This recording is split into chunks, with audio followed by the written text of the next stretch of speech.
Smartphones, tablets, ordenadores portátiles, muchos de nosotros utilizamos instrumentos de alta tecnología, con multitud de elementos reducidos a escala que ni siquiera somos capaces de apreciar con nuestros ojos. Dentro de estos minúsculos elementos destacan los recubrimientos, finísimas capas de material que confieren a determinados objetos características muy peculiares, sin las cuales elementos como un teléfono móvil pasaría a ser algo inviable. Sin embargo, no solo encontramos estas finas capas de material en elementos de alta tecnología. Sin ir más lejos, unas simples gafas pueden llevar un recubrimiento antirreflectante que no es otra cosa que una fina capa de material que elimina los molestos reflejos que se originan en las lentes. También podemos encontrarlas en recubrimientos duros para piezas de motor, embellecimientos de grifería y otros elementos, sensores y detectores de humo, en medicina, en piezas fundamentales de aparatos de detección y prótesis, en alimentación en envases de algunos productos, un largo etcétera.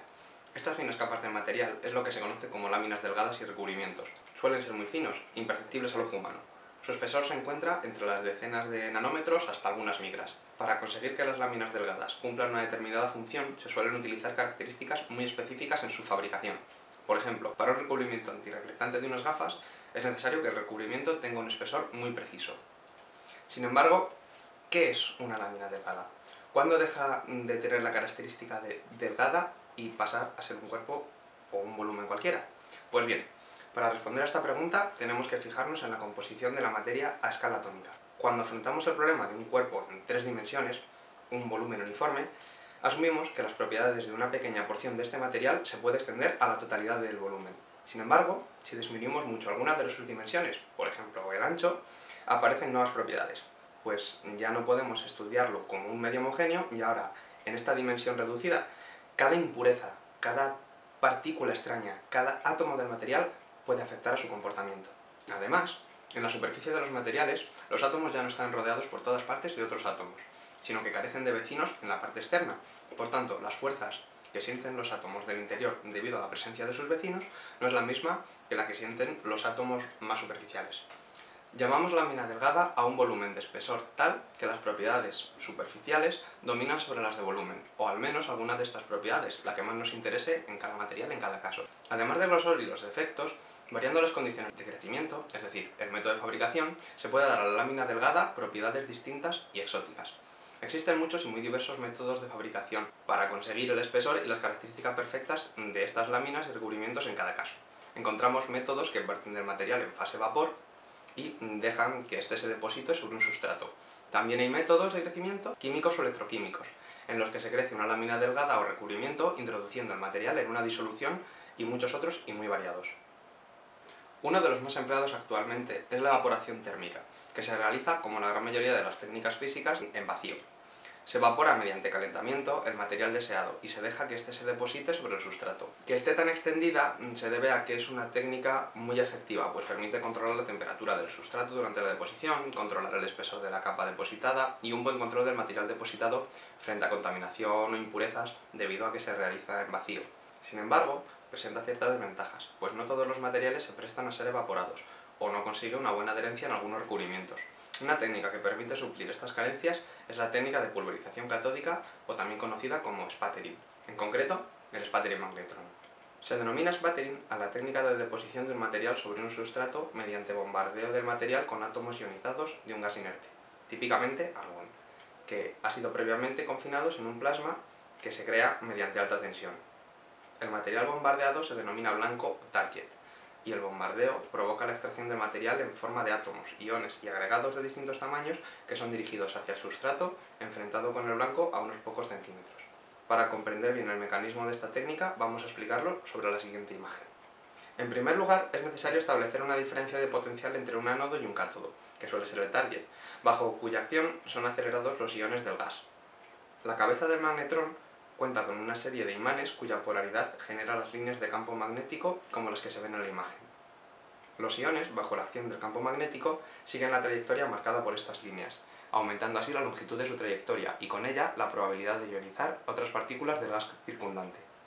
El gas ionizado, plasma, se concentra de nuevo por acción del campo magnético sobre la superficie del target, aumentando así la tasa de bombardeo del material por estos iones, que son los encargados de arrancar el material. El material eyectado inunda la cámara del sistema y se deposita en el sustrato. Esta técnica, además de ser muy rápida, permite evaporar muchos materiales de gran dureza, alto punto de fusión o aleaciones, y da a las láminas depositadas una gran adherencia, lo que la convierte en una técnica de gran interés comercial. Para saber algo más sobre el sputtering magnetron, vamos a entrevistar a Guillermo Domínguez, un experto en este método de fabricación que trabaja en el Departamento de Física Aplicada de la Universidad Autónoma de Madrid.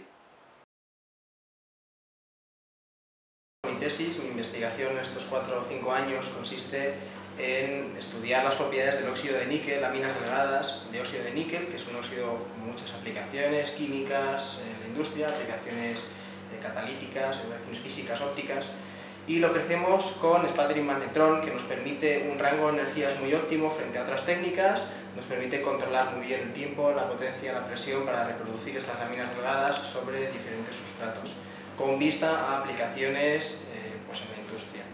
Estas láminas delgadas luego las estudiamos desde diferentes puntos de vista, desde el punto de vista físico, químico, electro-óptico, con el objetivo de optimizar estos parámetros de crecimiento para ver cuáles son los más óptimos para posibles aplicaciones.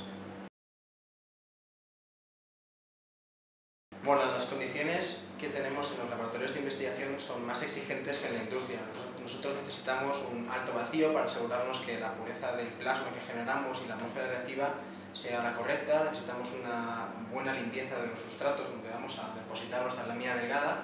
Necesitamos también que el target del que partimos tenga una composición muy correcta, porque la técnica de sputtering magnetron es muy dependiente del target. Aún así, nosotros introducimos una atmósfera reactiva añadiendo gases nuevos que le aportan nuevas propiedades a estas láminas delgadas.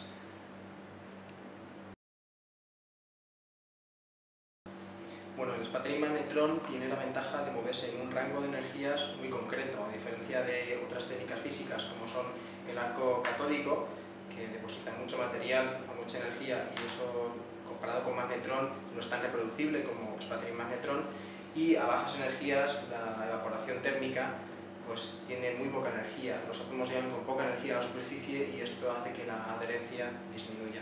De esa manera el sputtering magnetron tiene una buena reproducibilidad, una buena interacción química con la atmósfera que tú decidas poner y la adherencia con el sustrato es muy buena. Así que dentro de las técnicas físicas está siendo la que tiene mayor aplicación en la industria y la que se consiguen hacer los resultados más óptimos.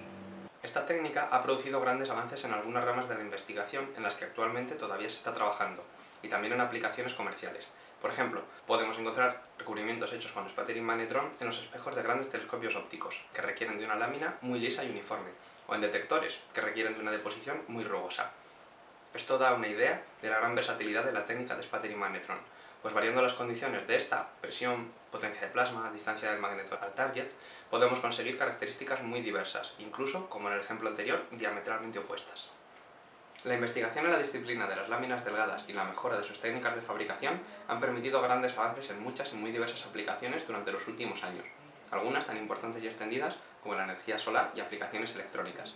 Ha demostrado su increíble potencial y, a pesar de haber sido explotada durante muchos años, la investigación en láminas delgadas y recubrimientos aún tiene mucho que ofrecer a la ciencia y la tecnología.